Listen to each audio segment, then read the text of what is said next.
కానిస్టేబుల్ని పొడిచి చంపిన దొంగ. ఈ బ్రేకింగ్ చూసే ముందు ఒక బిగ్ అప్డేట్ మీకోసం. హైదరాబాద్ మొత్తంలో ఉన్న బెస్ట్ ప్రాపర్టీస్ అన్నింటినీ ఒకే వేదిక మీదకి తీసుకొస్తుంది సుమన్ టీవీ.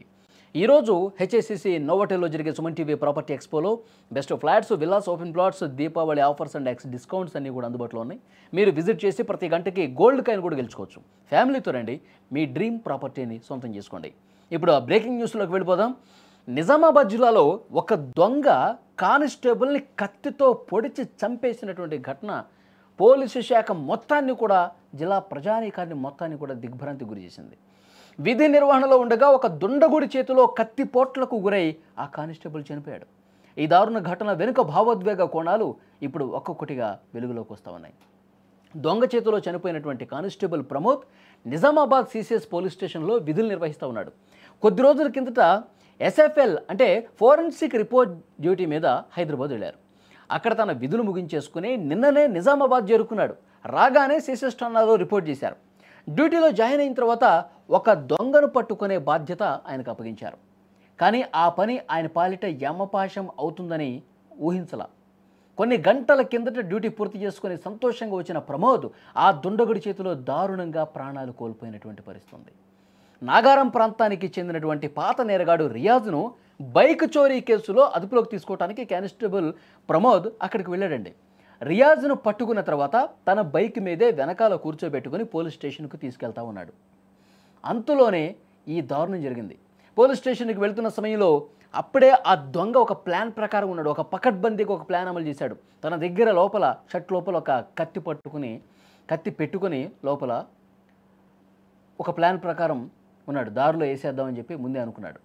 వెనక నుంచి ఒక్కసారిగా మార్గ మధ్యలో ఎవరు లేరు అనుకున్న టైంలో, పబ్లిక్ ఎవరు పెద్దగా లేరు అన్న టైంలో తన వద్ద ఉన్న కత్తిని తీసుకొని ప్రమోద్ ఛాతిలో బలంగా పొడిచాడండి. ఆ నిందితుడు ఆ కానిస్టేబుల్ ఛాతిలో చాలా బలంగా ఒక్క దెబ్బకు పొడిచి దుర్మార్గంగా ప్రవర్తించాడు.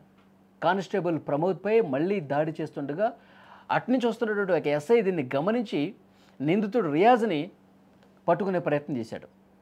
దీంతో ఎస్ఐ మీద కూడా ఆ సమయంలో దాడికి పాల్పడ్డ పరిస్థితుంది. ఎస్ఐ చేతికి కూడా గాయమైపోయింది.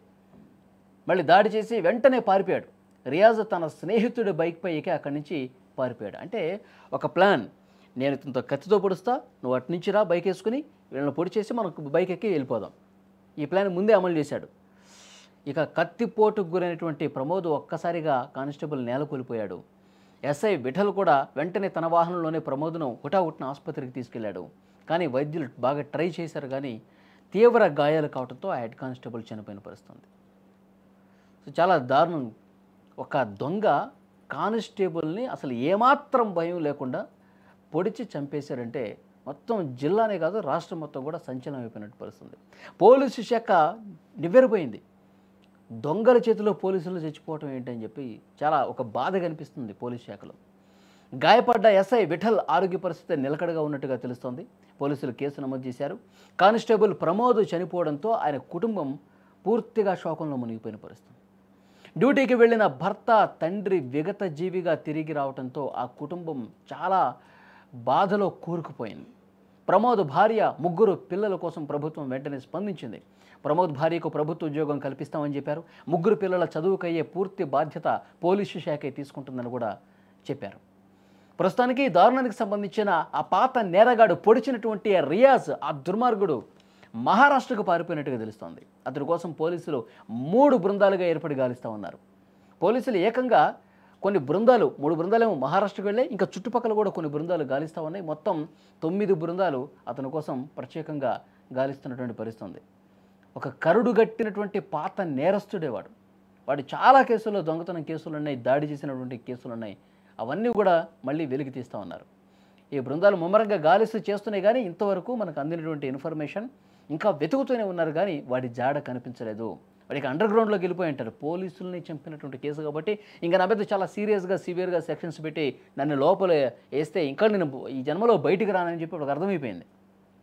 అందుకే వెళ్ళిపోయాడు, ఎక్కడో అండర్ గ్రౌండ్లో దాక్కున్నట్టున్నాడు. ఏదేమైనా సరే పోలీసులు చాలా సీరియస్గా ఈ కేసును హ్యాండిల్ చేస్తూ ఉన్నారు. 9 బృందాలు వాడి కోసం గాలిస్తున్నామంటే పోలీసులు ఎంత సీరియస్గా ఫోకస్ పెట్టారు అర్థమవుతుంది. వాడు ఎక్కడ దాక్కున్నా, ఏ అండర్ గ్రౌండ్లో ఉన్నా వెతికి పట్టుకుంటాం, కొన్ని గంటల్లోనే వాడిని పట్టుకుని వాడు ఆట కట్టిస్తామని కూడా పోలీసులు చెప్తున్నారు. సో చూద్దాం నెక్స్ట్ ఏం జరగబోతుందన్నది.